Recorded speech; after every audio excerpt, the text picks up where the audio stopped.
Bonjour à tous et à toutes, ici Mookie. Bienvenue sur ma chaîne principale Mookie Dunia. Aujourd'hui, je vais vous montrer comment choisir votre premier dupatta ou voile indien.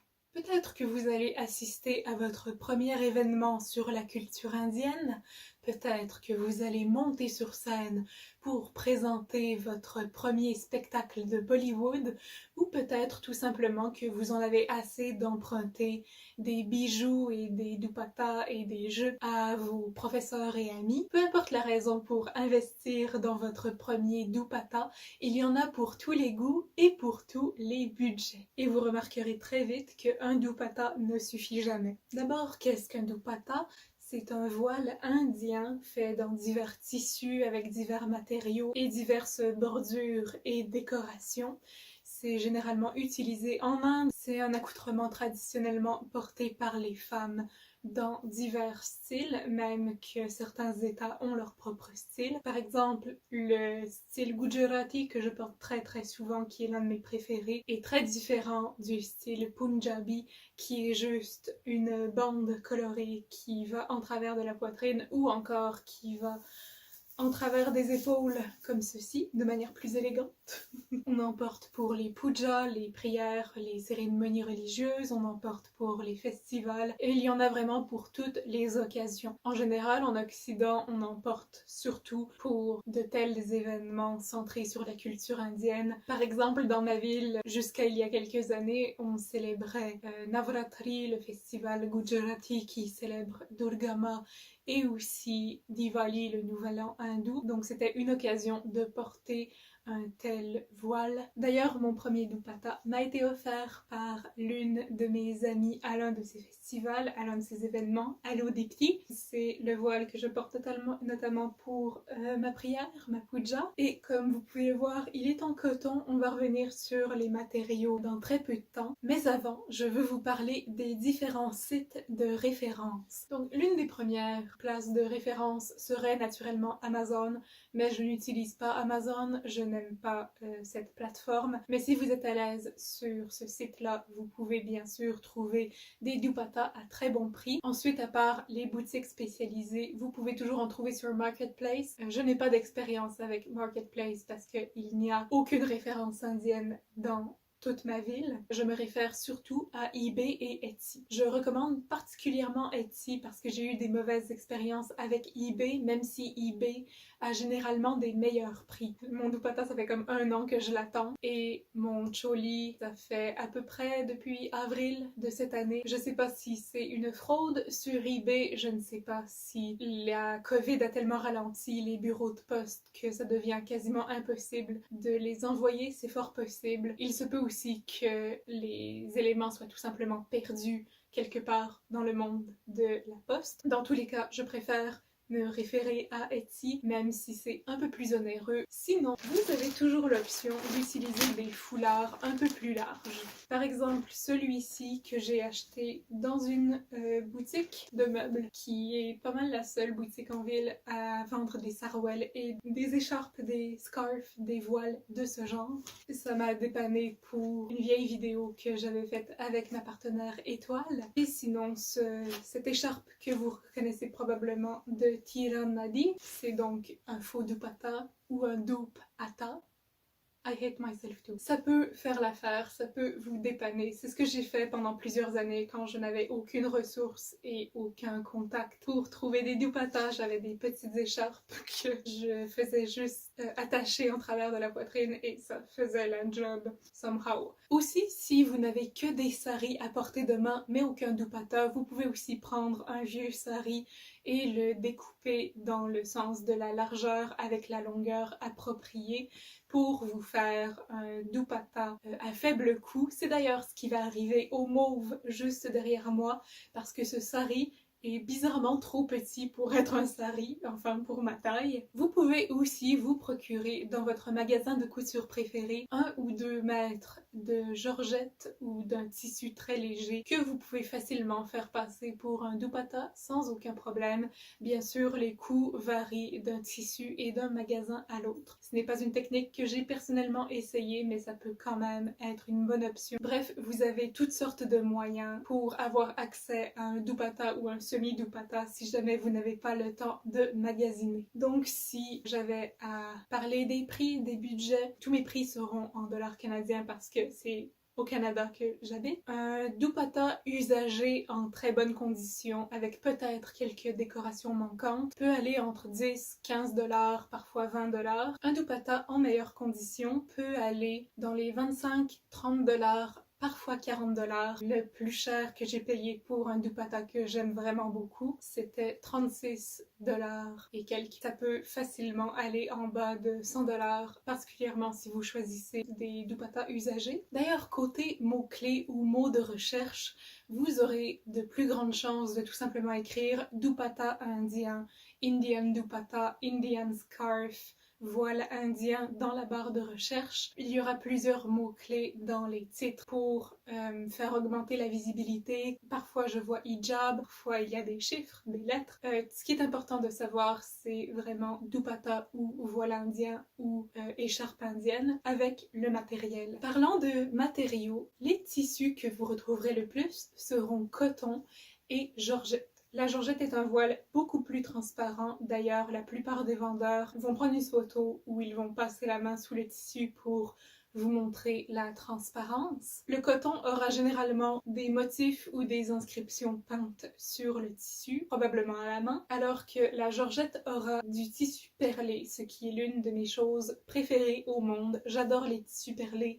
Ça donne une belle texture, ça donne un bel effet visuel avec les costumes de scène et les lehenga choli. Donc si vous cherchez un tissu en particulier, je vous recommande fortement ce modèle-là. Côté matériaux, vous pouvez aussi avoir de la rayonne. Ouh, petite clochette, on va en reparler très bientôt.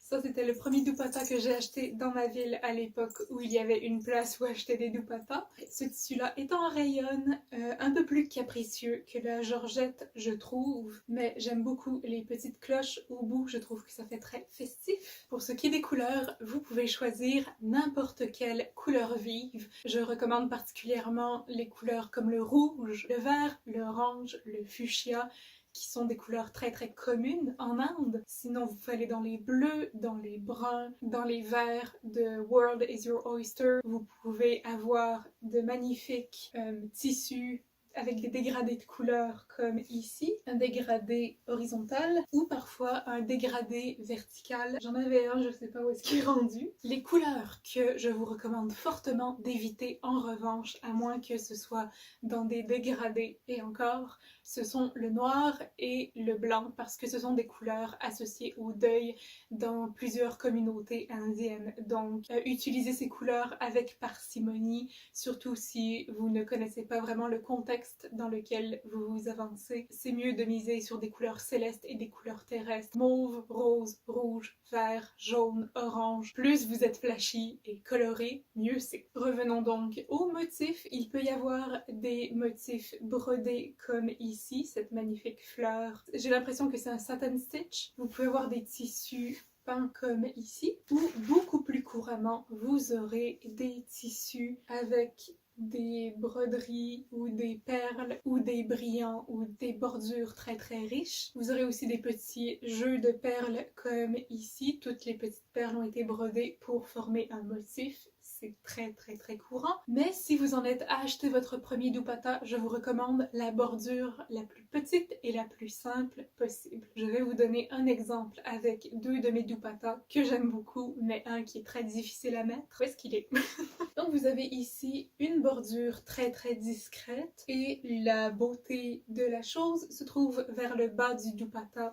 Donc la ligne inférieure qui fait comme une ornementation sur le bas, par exemple, si vous l'attachez en style Gujarati, ça va faire comme une ceinture. Puisque le fil n'est pas très épais, ça permet vraiment une belle souplesse du tissu. Ce qui n'est pas le cas pour ce dupatta-ci, qui a une bordure tout le long de ses côtés, sur ses 4 côtés. Et c'est une bordure très riche comme vous pouvez le voir. Et parce qu'elle est très riche, parce qu'elle a beaucoup de fils à l'intérieur, ça peut être très difficile de la plier convenablement. Le tissu est un peu plus lourd, donc vos plis vont tenir de manière moins satisfaisante. Ils vont pas plier comme vous voulez les plier, alors que ici le tissu est beaucoup plus léger, beaucoup plus libre de ses mouvements. Donc vous n'avez aucune peine à faire des petits plis ou des plus gros plis. C'est une chose à laquelle penser quand vous achetez votre premier dupatta.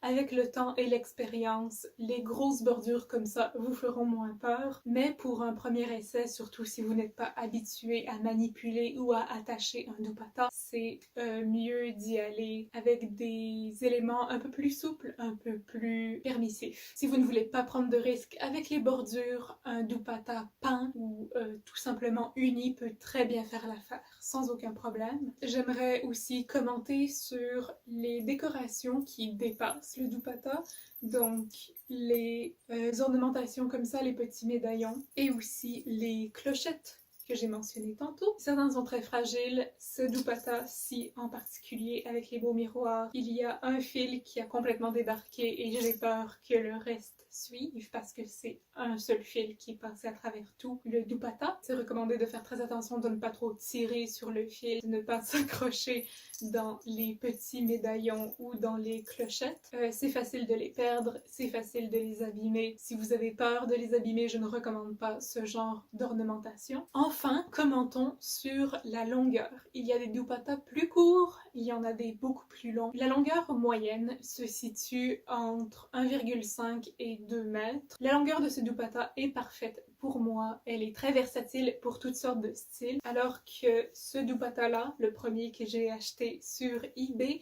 était un peu trop court pour moi. Comme on a pu le voir dans ma vidéo de Goldtamba, il ne voulait pas m'obéir. Donc, misez sur plus long, préférablement. Mais ça va rarement dépasser les 3 mètres avant qu'on entre dans le territoire des saris. Côté largeur de dupatta, la moyenne se situe entre 35 et 40 pouces. Vous pouvez en avoir des un petit peu plus longs, mais rarement des plus courts. Mon petit truc personnel pour évaluer la bonne largeur, c'est que votre dupatta ne devrait pas dépasser le bout de vos doigts. Le verre ici, que j'ai pris en exemple moult fois, est un peu trop long pour moi, un peu trop large pour moi, donc il est encore plus difficile à manipuler. Mais si vous pouvez l'étendre sur votre bras, ça fait une bonne largeur pour faire vos plis.